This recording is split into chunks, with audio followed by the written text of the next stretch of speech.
Alright, let's talk about what's really going on with F1's new rules.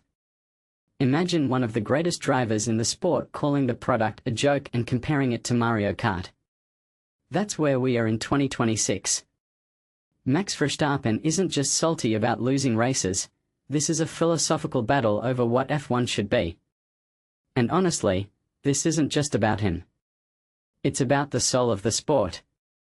Let me break it down. First off, the 2026 regulations. Half the car's power comes from a battery, and drivers have to manage this weird boost button that's basically a power-up in a video game. Now, I love Mario Kart as much as the next person, but F1 isn't supposed to be Mario Kart. It's supposed to be the pinnacle of engineering and driver skill.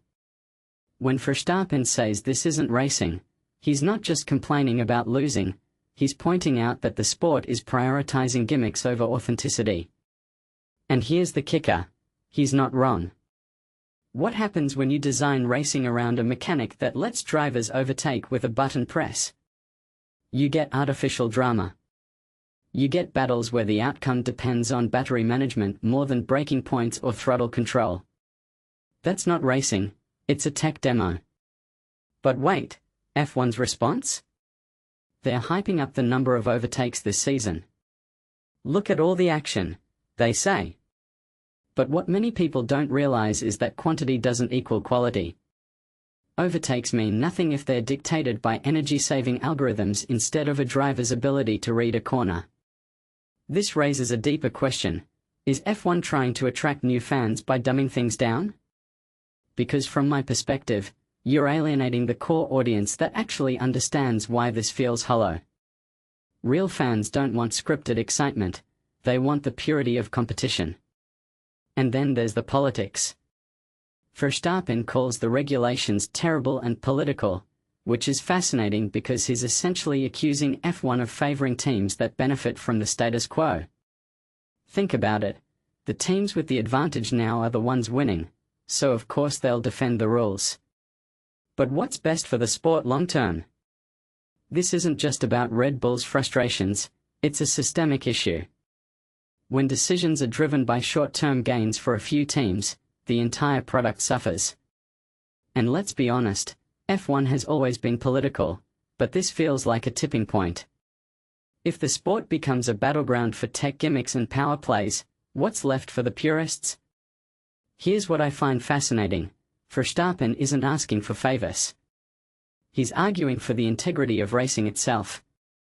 He even acknowledges that if he were winning, he'd still criticize the rules. That's rare in sports. Most athletes would prioritize personal success, but he's taking the high road, and that tells you how dire the situation feels to drivers. But does F1 listen? They've got stakeholders to please, budgets to balance, and TV deals to secure.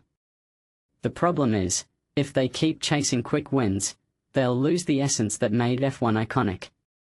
This isn't just about batteries or boost buttons, it's about whether F1 wants to be a racing series or a reality show with cars. So where does this leave us? The sport is at a crossroads.